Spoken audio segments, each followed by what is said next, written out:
May video dito na isang kababayan natin kakauwi lang sa Pilipinas at nagbahagi siya ng kanyang karanasan. At ayon sa video caption, na tama nga daw na hindi na kailangan ng e-travel dahil hindi na siya hinanapan. Ngunit may nakasabay naman siya sa airport galing sa Saudi Arabia na hinanapan naman ng e-travel. Tama rin pala yung sabi nila na hindi na kailangan yung e-travel. Kasi Emirates Airways ang ticket ko. Wala po talaga tanong sa akin saan ang e-travel mo. Pero kung gusto nyong kumuha, para sigurado, okay lang. Pero sa akin na experience sa uwi ko na to, wala talaga, hindi hinanap ang e-travel. Galing siya sa Saudi, nag-stop over sa Qatar, di ba be? Pero hinanapan daw siya ng e-travel. Baka di ba hinanapan ng e-travel ba? Ginawa ng mga kaibigan ko doon sa Saudi. Sa akin kasi wala. Yan, boarding po. Guys, mahirap ang ganitong advice dahil pwede makapahamak ito ng kapwa natin OFW. Inuulit natin na still required or kailangan natin mag-register sa e-travel pauwi man sa Pilipinas or papunta sa ibang bansa. Though inalis na ang QR code scanning sa NAIA para sa mga nating to declare. Pero required tayong lahat mag-register sa e-travel at kung wala ka naman kailangan i-declare ay hindi mo na kailangan i-scan or hindi na ito kailangan i-scanin sa customs. Pero inuulit natin na required mag-register sa e-travel pauwi sa Pilipinas at pabalik sa ibang bansa. Kapag hindi ka nag-register ay posible kang maharang. Ang dahilan kung bakit hindi na ito hinahanap sa immigration dahil upon pag-scan ng passport nyo ay nakikita na sa immigration system kung may registration kayo or wala sa e-travel. Pero hindi ibig sabihin na hindi na kayo hinanapan ng e-travel QR code ay hindi na ito kailangan. Inuulit ko pa ulit-ulit na still required ang e-travel registration. Sa mga walang idea or mga hindi marunong mag-register sa e-travel, eto guys, may 2-in-1 video tutorial ako na step-by-step guide na ito ang gagawin yung e-travel registration kapag uuwi sa Pilipinas at babalik sa ibang bansa. Pinag-isa ko na sa iisang video. Meaning guys, kapag uuwi kayo sa Pilipinas ay ganito lang din ang gagawin nyo at kapag babalik sa ibang bansa. At ang e-travel registration ay 3 days bago ang flight nyo pauwi man sa Pilipinas or pabalik sa ibang bansa. Any days or kahit anong araw basta sa loob ng 3 days bago ang flight nyo at kahit nga nasa airport na kayo ay pwede kayo mag-register sa e-travel. Sa mga pauwi sa Pilipinas or sa mga pabalik sa ibang bansa na hindi marunong or mga walang idea kung paano mag-register sa e-travel arrival card pauwi sa Pilipinas at sa e-travel departure card kapag pabalik sa ibang bansa. At sa mga walang idea sa mga update ngayon. Eto guys, pinagsama ko na sa iisang video ang latest tutorial ko sa e-travel arrival card registration kapag pauwi sa Pilipinas at e-travel departure card naman kapag pabalik sa ibang bansa. Para hindi na kayo malito at para hindi na kayo lumayo pa. So sa mga nagtatanong kung ano na daw ba ang update sa e-travel, eto guys, ituturo ko sa inyo ang pag-register sa e-travel arrival card pauwi sa Pilipinas at kung paano gumawa ng account. Actually, marami na akong tutorial sa pag-register sa e-travel, pero itong nire-request nyo ay latest at para makita natin kung may pagbabago ba or wala.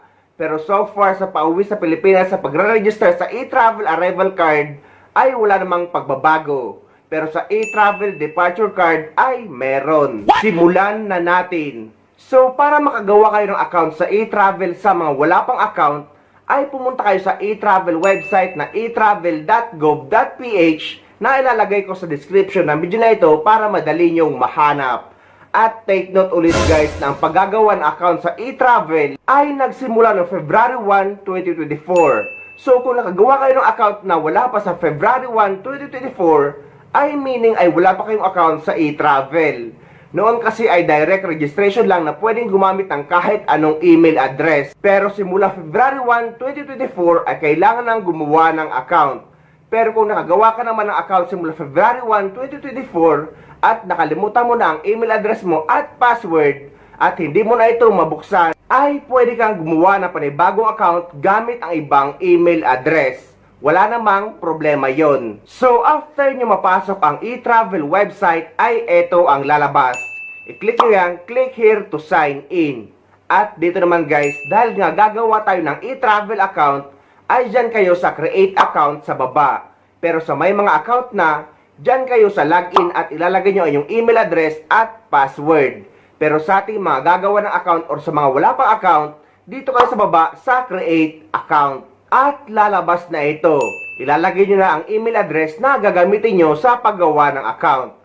Sa paggawa ng account guys sa e-travel ay dapat binabasa nyo ang mga note na nakalagay. Dahil minsan hindi nagpo-proceed ang email address na nilalagay nyo. Dahil minsan hindi rin nababasa ng makababayan nating OFW na posibleng nagamit na ang email address nyo sa paggawa ng e-travel account o kaya naman ay may problema. Kaya guys, lagi nyong babasahin ang mga note na lumalabas. So, kung nagamit na ang email na nilalagay nyo, ay pwede naman kayo gumawa ng panibagong email address. Mag-research lang kayo kung paano gumawa ng panibagong email address at meron akong video niyan sa YouTube. I-search nyo na lang. So, after nyo malagay ang email address na gagamitin nyo, ay i-click nyo yung continue. At magsisend sila sa inyo ng OTP. At para makapunta kayo sa email nyo na hindi nawawala ang site, dahil guys, kapag naback nyo yan, ay babalik yan sa simula. So, para hindi bumalik sa simula, ay i-click nyo yung back sa taas or tinatawag na tab. At kapag na-click nyo na ang tab, ay eto ang lalabas.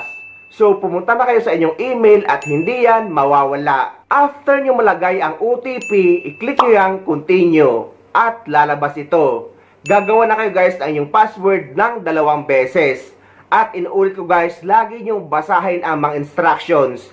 Dahil ang nakalagay dito ay dapat 12 letter or 12 character na may big letter, small letter, special sign at number. Basta aabuti ng 12 character. Dahil ang iba hindi makapag-proceed dahil hindi nagbabasa. So basahin nyo guys para maintindihan nyo at para magawa nyo ng tama. And after nyo malagay ang inyong password na ginawa nyo, na dapat lagi nyong nililista. I-click nyo na yan, continue. Andito na tayo sa personal information. So, ilalagay nyo na ang inyong picture at i-click nyo yung upload photo. Ang ilalagay ko na sample ay si Mr. Bean. Dahil nga guys, hindi na ako pwedeng gumawa ng panibagong account sa pangalan ko dahil 2 na ang account ko sa e-travel. So, after nyo malagay ang photo, dito na tayo sa Philippine Passport.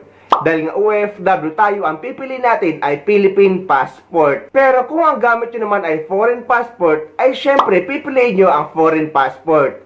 Dahil nga madalas na tinuturo ko ay para sa mga OFW, ay dito tayo sa Philippine Passport. Then ilalagay nyo na ang inyong pangalan, middle name at last name. At dyan naman sa suffix, kung wala kayong suffix, ay iwanan nyo yung naka-blank. Sa middle name naman, optional lang din yan. Kung wala kayong middle name, dahil minsan may mga tao na walang middle name, ay pwede nyo rin yang iwanang naka-blank. Wala naman ding problema. Then, ilalagay nyo ngayon ang inyong kasarian, birth date, mobile number, citizenship, at country of birth. At ang inyong passport number. At ilalagay nyo ang passport issued authority. Kung sa Pilipinas, ang ilalagay nyo ay Philippines. At ang inyong passport issued date. Then, dito naman sa occupation sa mga nagtatrabaho sa labas ay pwede nyo piliing professional. At sa mga nagtatrabaho naman sa bahay ay may pipilian dyan or pipiliing domestic helper. And after that, click next. At dito naman sa permanent country of residence, country, Philippines, at ilalagay nyo yung province, municipality, barangay, at house number. Kung wala naman kayong house or street number, ilagay nyo lang 0000. At dyan naman sa address line 2, iwanan nyo lang yung naka-blank. And after that, click next. At nandito na tayo sa onboarding summary. Review nyo lang at kapag tama naman ang lahat, scroll nyo and click submit. At dito naman, hayaan nyo lang yung for me at ang air. At dahil nga pauwi tayo sa Pilipinas, ang pipili nyo dyan is arrival entering the Philippines. Pero kung ang i-register nyo ay e-travel departure card papunta sa ibang bansa or pabalik sa ibang bansa, ay ang pipiliin nyo is departure leaving the Philippines. Pero dahil nga ang ituturo ko ay pauwi sa Pilipinas, ang pipiliin natin is arrival entering the Philippines. And after that, click continue. Andito na tayo sa travel details. Sa purpose of travel, ang ilalagay nyo is OFW kung isa kayong OFW. kahit napauwi kayo for good na, ang ilalagay nyo dyan ay OFW. Pero kung mga Pilipinong nagturista lang sa ibang bansa at pabalik sa Pilipinas, ang ilalagay nyo is returning resident.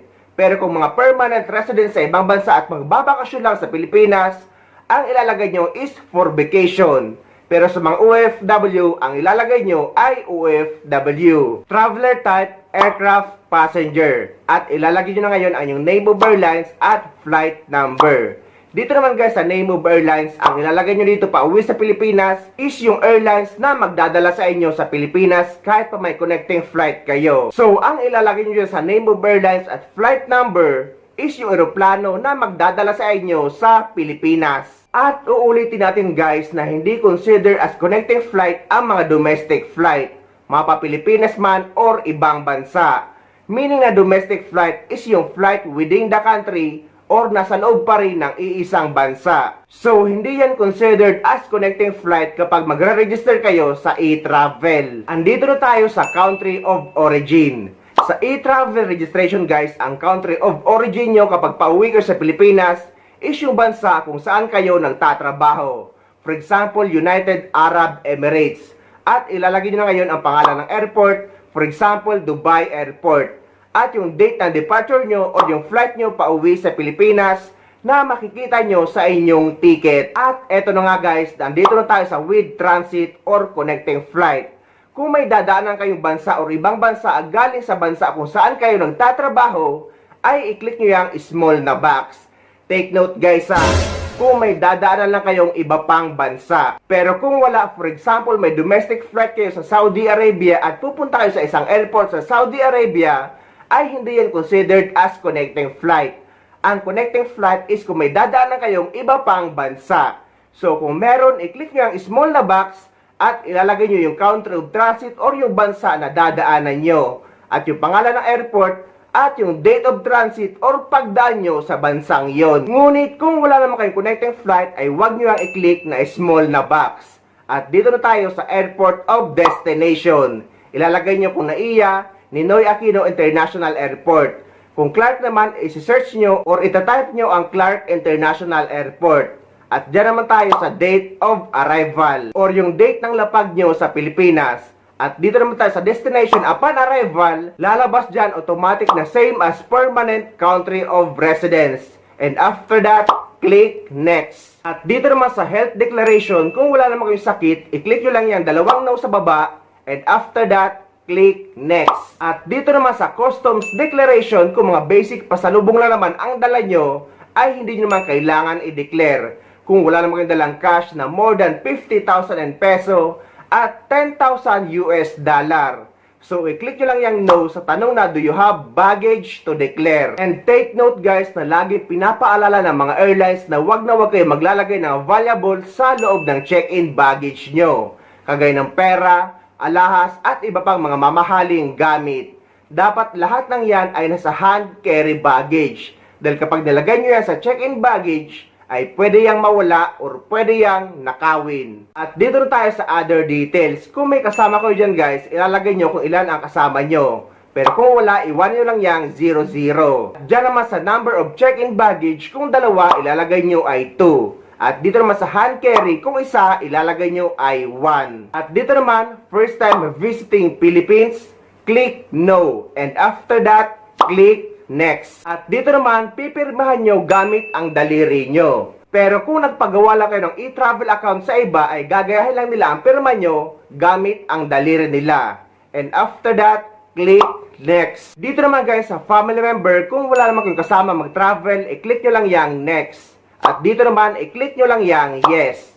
Kung nakagawa naman kayo ng account or nakakuha na kayo ng QR code at may gusto kayong i-add family member, ay wala naman ding problema. Kahit after yung makagawa ng account, i-add family member nyo lang ang gusto nyong idagdag para isang account na lang ang gagamitin nyo sa e-travel. At nandito na tayo sa summary. I-double check nyo lang at kapag okay naman lahat, i-click nyo yung submit. At lalabas na ito. Congratulations!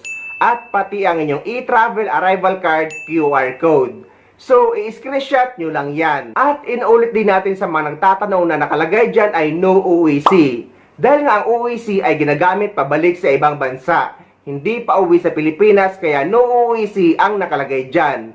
At dyan naman sa no baggage ay walang problema yan dahil nga guys, wala naman kayong dineclare. Hindi naman ibig sabihin yan ay wala kayong daladalang bagahe. At eto na nga yung bago sa mga nagtatanong naman kung may bayad na daw ba na tax sa e-travel or pagre-register sa e-travel. Ang sagot guys, para sa mga OFW ay wala tayong babayarang tax dahil exempted ang lahat ng mga OFW sa pagbabayad ng travel tax sa airport. At tayo pa nga may nakukuha ang terminal fee cash refund. Applicable lang yan sa mga tourist na pupunta sa ibang bansa. Pero kung isa kang OFW at ilalagay mo ay OFW, ay hindi yan lalabas. Kaya tayong mga OFW ay wala namang dapat ipag-alala at hindi natin yan problema.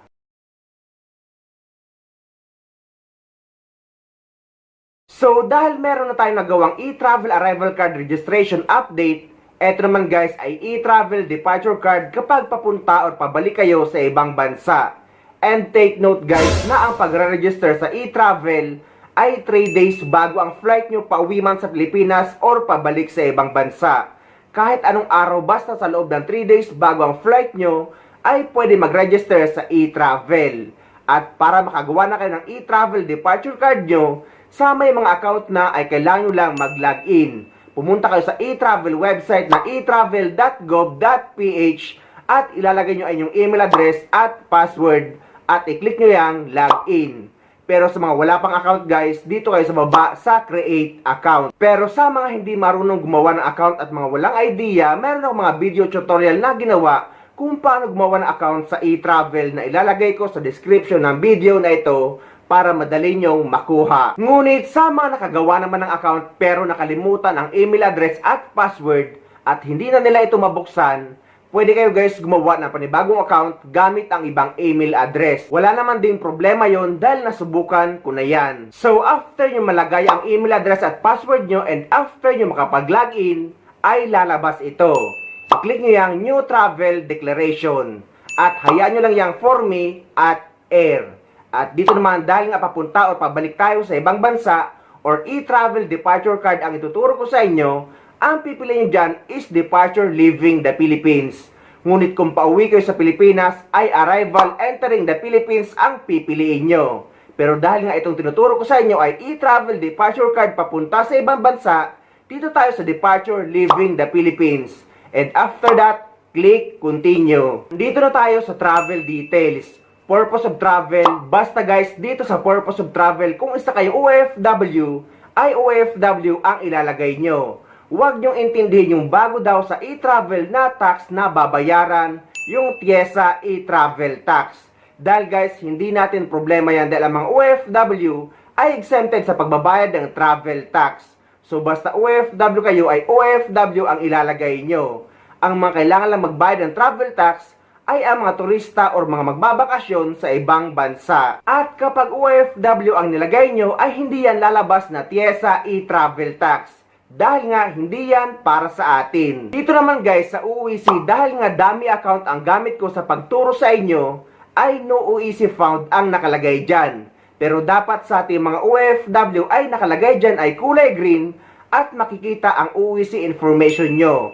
Pero may mga cases na kahit may OEC kayo ay ganyan pa rin ang lumalabas. Wala naman din problema yan guys, basta hawak nyo ang inyong printed OEC na ipapakita nyo sa immigration. Pero hindi naman madalas dahil dapat nakalagay dyan ang OEC information nyo. Then dito sa traveler type, aircraft passenger. At ilalagay nyo ang airline's name at flight number. Sa airlines naman guys, kapag papunta kayo sa ibang bansa at may connecting flight kayo bago ang bansa na pinagtatrabahuan nyo, ang ilalagay nyong airlines ay yung manggagaling sa Pilipinas. Ngunit kung pauwi naman kayo sa Pilipinas galing sa ibang bansa, kung may connecting flight kayo, ang ilalagay nyong airlines ay magdadala sa inyo sa Pilipinas. Basta guys, yung airlines na lalapag sa Pilipinas or aalis sa Pilipinas. But take note guys, hindi dito kasama yung mga airlines na galing sa mga probinsya or tinatawag na domestic flight. Hindi kasama ang domestic flight sa e-travel registration, mapa-Pilipinas man or ibang bansa. Meaning na domestic flight guys is yung flight within the country or nasa loob ng iisang bansa. hindi yan considered as connecting flight. Dito naman sa airport of origin ay ilalagay yung airport na panggagalingan nyo papunta sa ibang bansa. Kagaya ng NAIA, Clark International Airport, Cebu International Airport. Inuulit ko guys na hindi dito kasama ang mga airport sa probinsya. And after that, ilalagay nyo na ang date of departure nyo or yung flight nyo papunta sa ibang bansa na makikita nyo sa inyong ticket. Andito na tayo sa connecting flight. So kung may connecting flight kayo guys or may iba pang bansa na dadaanan bago ang bansa na pinagtatrabahuan nyo, ay i-click nyo yung small na box at ilalagay nyo ang country of transit or yung bansa na dadaanan nyo. Airport of transit or yung pangalan ng airport na lalapagan nyo doon at yung date of transit or yung petsa ng pagdaan nyo sa bansa na yon. Pero kung wala naman kayong connecting flight ay hindi nyo kailangan i-click yung small na box at hindi lalabas ang mga yan. Dito naman sa destination, ito yung bansa kung saan kayo nagtatrabaho. So, ang ilalagay nyo dyan sa country of destination, for example, United Arab Emirates. As sa airport of destination, Dubai International Airport Terminal 3. At yung date of arrival or yung paglapag nyo sa bansang yon na makikita nyo sa inyong ticket. At ilalagay nyo yung address nyo sa ibang bansa. And after that, click next. Dito naman sa customs declaration, kung wala naman kayong dalang currency or pera or cash na 50,000 pesos pataas o kaya naman US dollar na 10,000 US dollar pataas, ay hindi nyo kailangan i-declare o hindi nyo kailangan mag-declare. At yung mga bagahe na daladala nyo, kung mga pasalubong lang naman, kagaya ng tinapa, mangga, saging, at kung ano-ano pang lutong ulam sa Pilipinas na dadalhin nyo sa ibang bansa, ay hindi nyo na yan kailangan i-declare. So, i-click nyo lang yung no sa tanong na, do you have baggage to declare? At dito naman sa signature, ay i-signature nyo lang or pirmahan nyo gamit ang daliri nyo. Pero kung nagpagawa naman kayo sa iba ng e-travel registration, ay kailangan lang pirmahan or gayahin ang pirma nyo gamit ang daliri nila. And after that, click next. Dito naman, kung wala naman kayong kasama sa pag-travel, ay i-click nyo lang yung next. And dito, i-click nyo lang yung yes. At dito na tayo sa summary. I-double check nyo lang lahat ng mga information at kapag okay naman, scroll nyo and click submit. At eto na guys, lalabas, congratulations. Kasunod dito ang inyong e-travel departure card registration or ang inyong e-travel departure card QR code. I-screenshot nyo lang at ready to go na kayo. So ayun guys, sana may nakuha kayong idea at sana nakatulong ang video na ito sa inyo. At sa mga hindi pa dyan nakasubscribe sa channel ko, please don't forget to subscribe my YouTube channel and please click the notification bell para lagi kayo updated sa mga upcoming videos na gagawin ko tungkol sa mga updates sa ating mga OFW. Mula dito sa Dubai, maraming salamat. See you next time. Nakamaleta yung saging. Tapos, ito, singkamas pa. Ano na siya? Ay, baluton? Hindi na. Malata ang ano, saging. Ang saging, malata. Hindi malata. Pugnan man na siya sa may Diba? May singkamas. magligid. Tapos, may kalabasa pa. Gusto mo kalabasa? Kalabasa ko. Dito kalabasa. Dapat dito kalabasa. Dito. Pili ang kalabasa. Tapos, kalabasa.